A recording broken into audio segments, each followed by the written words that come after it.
안녕하세요. 오늘은 BBBY랑 무차입 공매도에 대해서 이야기를 좀 해보겠습니다. 어, 우리가 사실 GME에 투자하는 논리가 무차입 공매도에 따른 월가의 어떤 불법적인 일을 자행한 것, 그리고 또 그거를 우리가 응징하고자 로어링 키티와 라이언 코엔을 필두로 해서 저희가 2021년에 전쟁을 한 거기 때문에 GME 투자자로서 이쯤 되어서 한번 이거를 짚고 결론 내리고 넘어가야 되지 않을까 해서, 안 짚을 수 없다고 생각해서 한번 이야기를 해보겠습니다. 음, 뭐 순서는 이렇습니다. BBBY가, 그러니까 파산한 BBBY죠. 지금은 DK 버터플라이라고 파산 법인으로 돼 있는데, 이게 과연 돌아올 가능성이 있냐?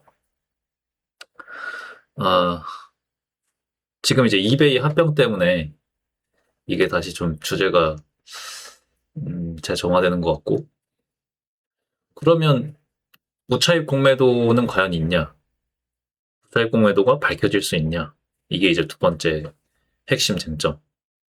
마지막으로 이 모든 결론을 내리면서 저의 개인적인 사견을 덧붙이겠습니다.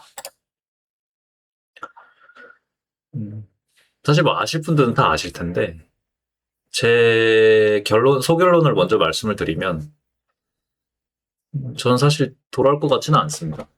돌아올 것 같지는 않고 왜냐면 이미 파산을 했기 때문에 음, 이건 제 개인 결론이라서 제가 모르는 게 많기 때문에 결론을 내린 거지만 아직까지 이 BBYQ, DK 버터플라이가 돌아올 만한 뉴스나 떡밥이 전혀 없기 때문에 일단 돌아올 걸로 보이지는 않고 그럼 그렇다고 100%안 돌아올리라는 보장이 있냐?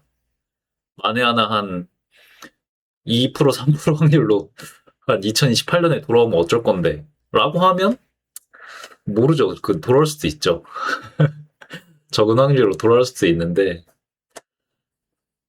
그러면 이제 답답하실 거예요.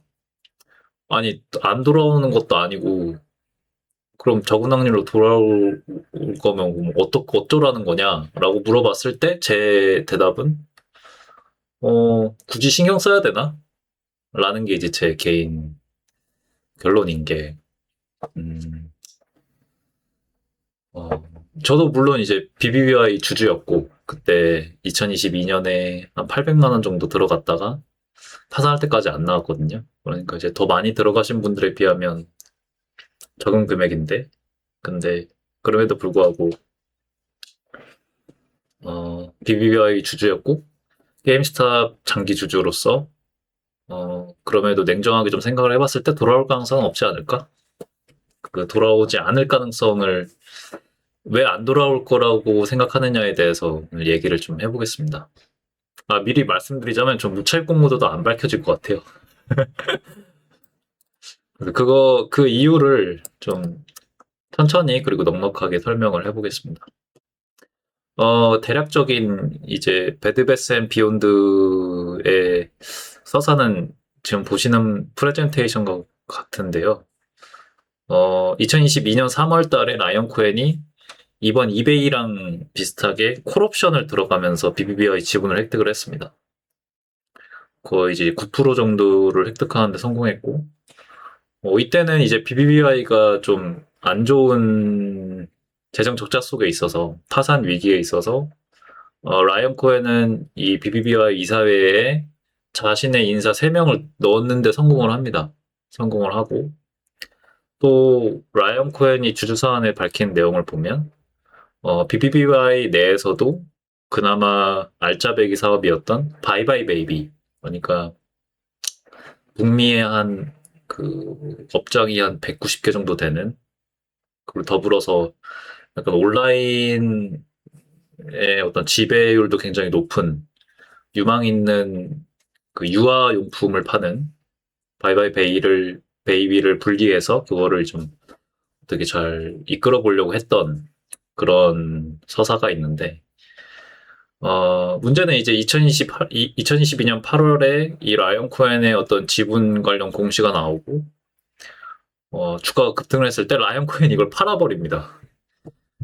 아무것도 안 하고 그냥 팔아버려요. 왜냐면 이건 제 생각인데, 콜옵션으로 들어갔기 때문에, 만약 조금이라도 이렇게 주가가 내려가게 되면 일단 손실을 볼 위험성이 크고, 또, 라이언 코헨이 봤을 때 이거는 가능성이 없다라고 생각했을 가능성이 크겠죠. 이거는 돌아올 수 없는 길을 건넜다라고 생각했을 것 같고.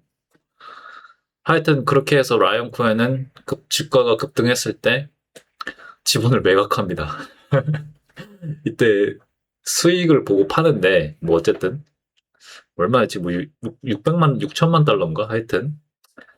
근데 이제 이게 또 문제가 되는 게, 나중에 그 단기 매매 차익이라고 해서 내부자가 6개월 내에 팔게 되면 손익을 그 회사에 묶이게 되는데, 어쨌든 라이언 코hen 6개월 내에 이거를 팔아버림으로써 자신이 얻었던 재정적 이득을 BBVI에 그냥 귀속을 시켜버립니다. 그래서 이제 사람들이 이걸 보고 이렇게 생각을 하죠.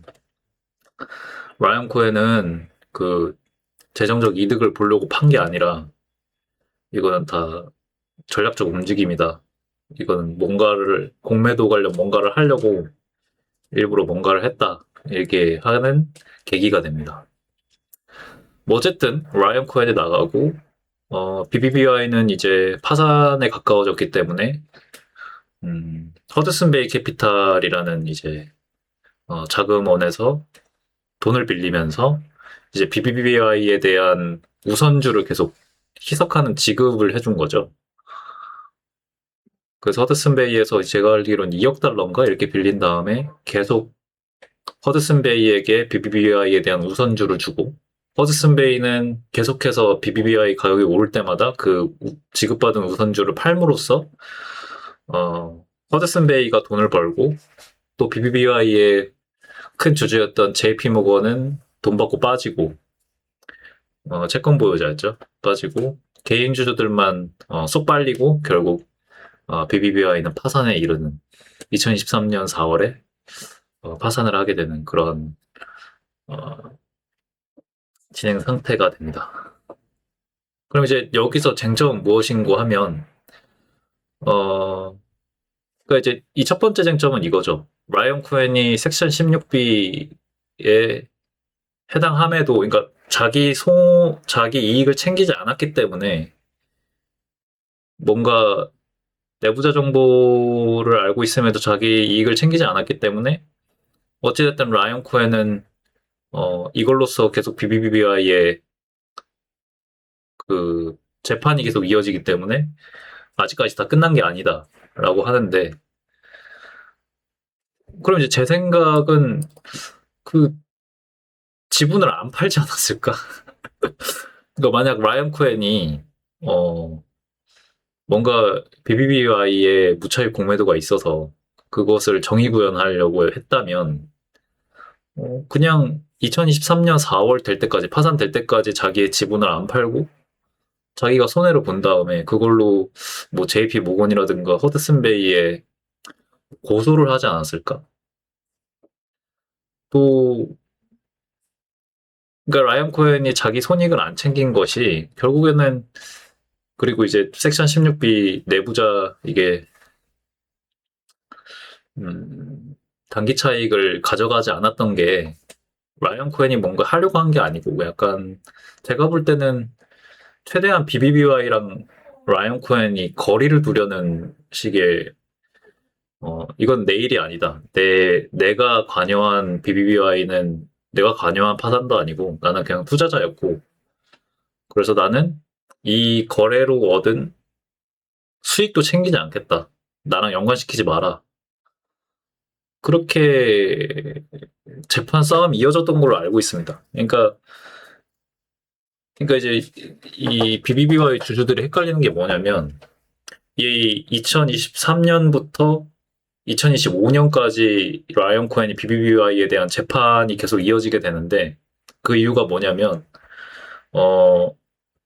BBBY 주주 중 몇 명이 라이언 코hen을 고소를 합니다.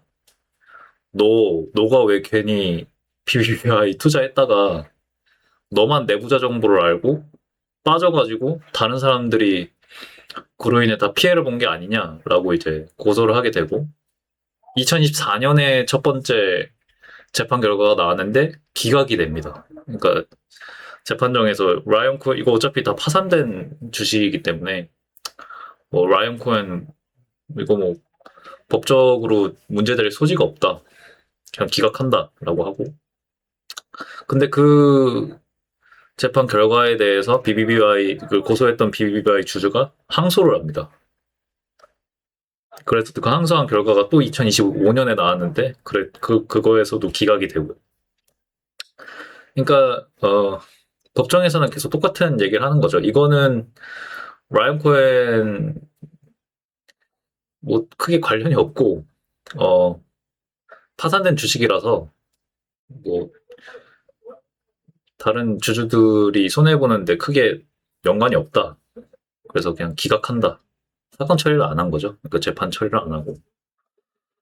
또 라이언 코헨도 여기서 얻은 수익을 그냥 뭐 안 가져간 거죠.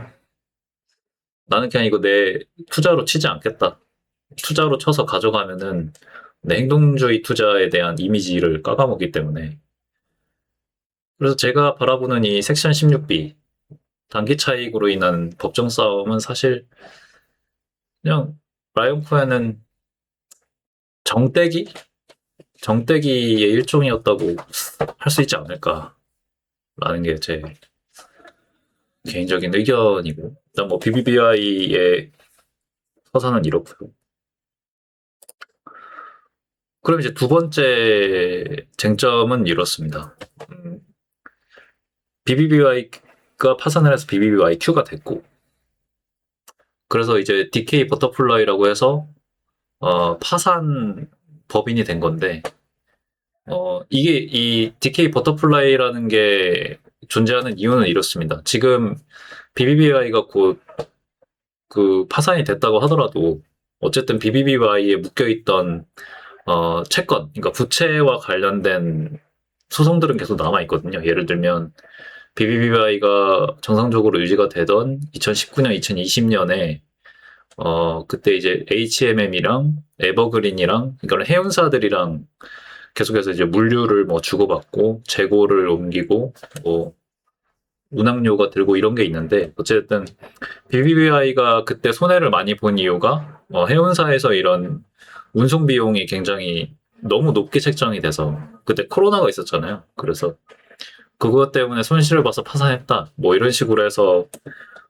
꽤 많은 비용이 지금 3억 달러 규모의 재판이 지금 이루어지고 있는데 뭐 어찌됐든 지금 다양한 우선순위에 의해서 원래 BBBI에 유지되었던 채권들이 아직 다 해소가 안 돼서 그런 것들을 해소하기 위해서 파산법인이 진행이 되고 있고 그럼 이제 BBBI를 기다리는 분들은 이런 논리인 거죠. 이 파산법인이라 하더라도 완전히 아직 회사가 사라진 게 아니고 또 DK 버터플라이가 가지고 있는 부채를 놀이라고 하는 세금 자산으로 대체를 할 수 있기 때문에 라이언 코헨이 만약 이 DK 버터플라이를 가져와서 어떤 테디나 혹은 별개의 이름으로 합병을 하면 그 DK 버터플라이가 가지고 있는 아직 해결되지 않은 부채 약 1.7억 달러? 17억 달러인가? 하여튼 17억 달러를 나중에 이제 합병회사에서 그 세금 보전을 할 수 있기 때문에 그래서 DK 버터플라이를 다시 가져와서 BBBI 주주들을 살려줄 거다라는 게 이제 주요 논리인데 뭐 가능은 하죠. 뭐 틀린 논리는 아니고 가능은 한 논리인데 근데 이제 라이언 코헨이 가능한 논리를 무조건 할 것이다라고는 볼 수 없죠. 그 이유는 일단 제가 볼 때 가장 중요한 문제는 만약 라이언 코헨이 이 놀, 그러니까 세금 자산을 가져오려면 예를 들어 테디를 세우고 그 테디의 BBVIQ를 합병을 해서 이것을 그 원래 BBVIQ에 가지고 있던 세금 자산을 가지고 17억 달러 정도의 세금 자산을 가져오려면 그 테디라는 합병회사의 지분의 51%를 BBVIQ 주주들한테 줘야 됩니다. 그러니까 지금 파산해 있는 주주들에게 자기 회사의 지분의 51%를 줘야 된다는 거예요. 말이 안 되죠. 내가 막 라이언 코헨이라고 치고 내가 뭔가 테디라는 회사를 세워요. 근데 그 테디라는 회사가 굳이 BBVIQ라는 파산법인을 합병을 해서 그 합병한 회사의 부채를 가져옴으로써 세금을 깎아먹을 수 있는데 그러려면 BBVIQ의 지분을 51%를 줘야 된다는 게 사실 말이 좀 안 되죠. 내 회사인데. 내 회사인데 나랑 뭐 한 번도 본 적도 없고 생명부지인 주주들한테 지분을 51% 준다는 게 사실 말은 안 되잖아요. 그렇죠? 그러니까 굳이라는 생각이 좀 들고 그리고 또 뭐 낮은 확률로 정말 낮은 확률로 라이언 코헨이 어떤 진짜로 뭔가 내가 이 미국 주식 체계를 그냥 박살을 내겠다.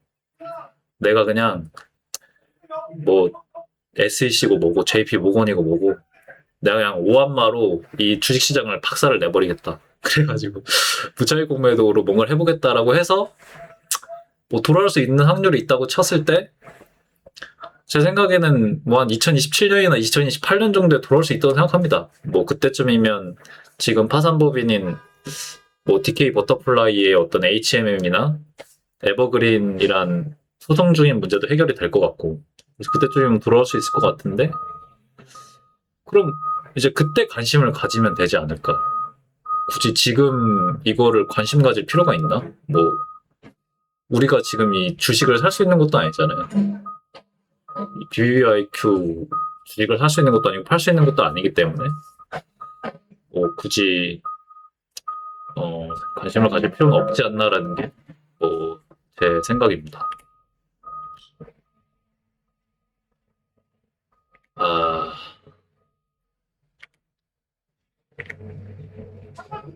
아, 그리고 이거 관련해서 제가 더 드리고 싶은 말씀이 그러니까 이제 이베이 인수합병을 할 때 이베이 인수합병에 BBVIQ를 껴서 BBVIQ의 그 손실 보전 세금 자산을 가져온다고 하는 게 좀 이건 좀 이해가 안 되는 게 라이언 코헨은 지금 이베이를 인수하는 이유가 뭐냐면 이제 게임스탑에서 좀 벗어나서 이베이라는 메이저 기업을 운영하는 사람이 되고 싶은 거잖아요. 그러니까 이베이라는 이름값을 내가 취하고 싶다.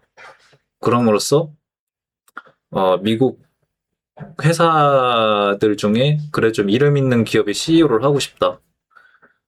그거를 게임스탑이라는 자산을 이용해서 내가 그걸로 좀 이름을 알리고 싶다 그런 건데 근데 그거 하고 싶은 사람이 굳이 거기다가 BBVIQ를 껴서 그 이름값에 똥칠을 할 필요가 있나 라는 게 제 생각입니다. 그래서 만약에 그걸 하고 싶으면 이베이 인수합병을 만료짓고 나서 어느 정도 EBA로 라이언 코헨이 자리를 잡고 나중에 이제 좀 부가적인 개인 취미로 이베이가 잘 되면 뭐 한 2030년이나 2040년 되면 이제 그때 테디라는 지주회사를 설립을 하고 그 아래 이베이를 넣고 다른 테디 아래에 또 뭐 BBVIQ랑 합작법인을 또 만들어서 뭐 그런 식으로 할 수는 있겠죠. 근데 지금 이베이에 집중을 해야 되는 라이언 코헨이 굳이 BBVIQ를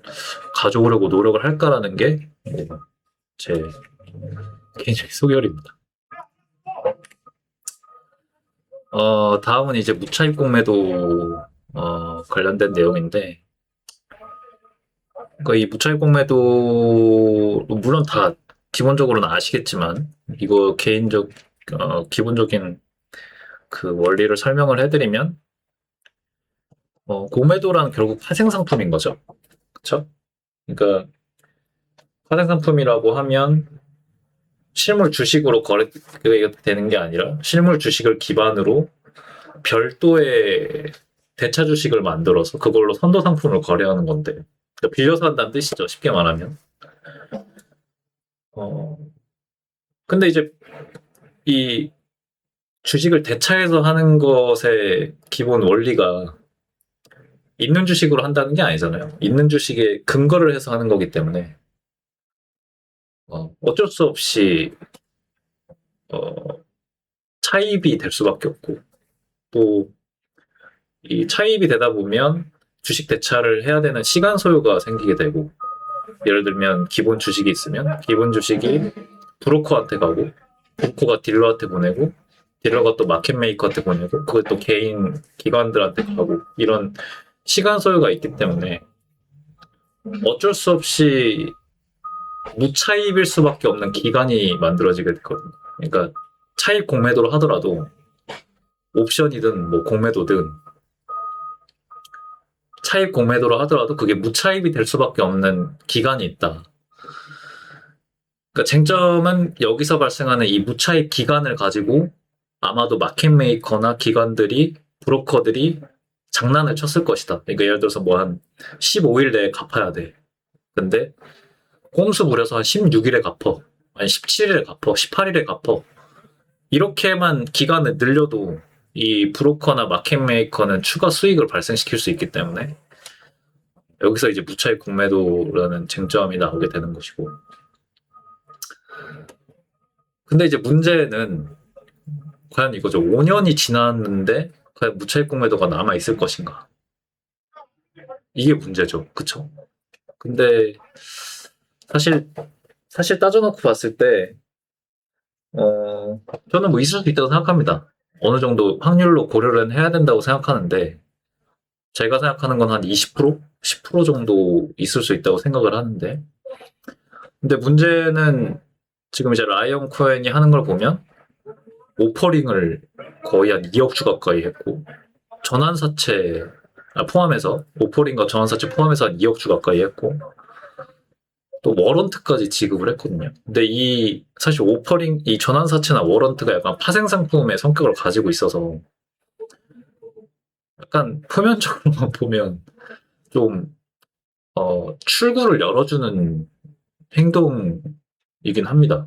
그래서 좀 다르게 보면 게임스탑이 약간 이 파생 상품을 이용하던 기관들 브로커의 역할을 대신하고 있다.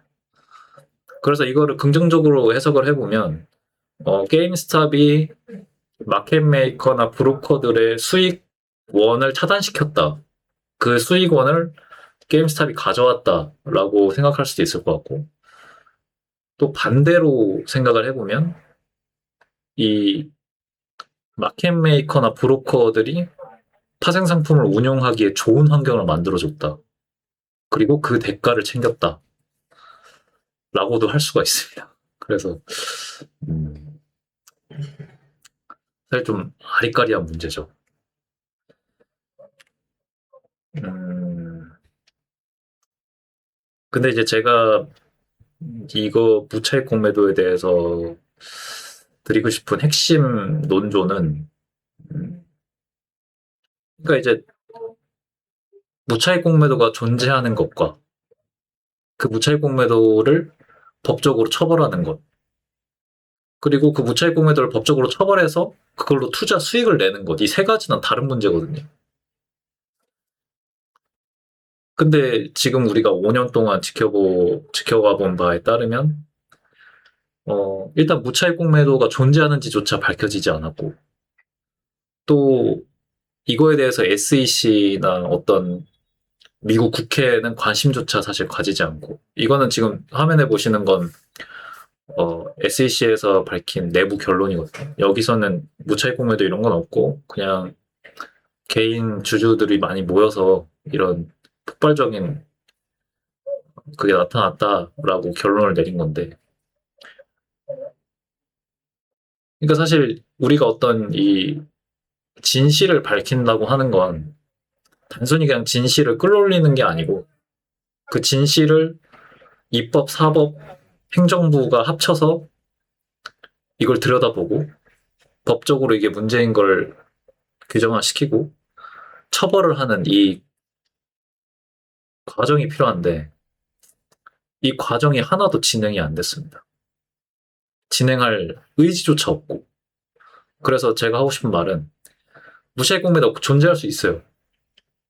수압으로 존재할 수도 있고 뭐 옵션 방식으로도 존재할 수가 있고 아니면 뭐 바스켓이나 ETF를 이용해서 무차익 공매도를 할 수 있는데 그거를 미 정부가 밝혀낼 의지가 없다는 겁니다. 그래서 그 의지가 없기 때문에 존재를 하든 안 하든 의미가 없다라는 게 이제 제 생각이고 또 다음으로는 이걸 가지고 또 투자 수익을 내는 게 또 다른 거가. 그러니까 무차익 공매도가 존재하든 안 하든 또 이걸 존재를 해서 밝혀내든 안 밝혀내든 그걸로 우리가 수익을 가져올 수 있을까?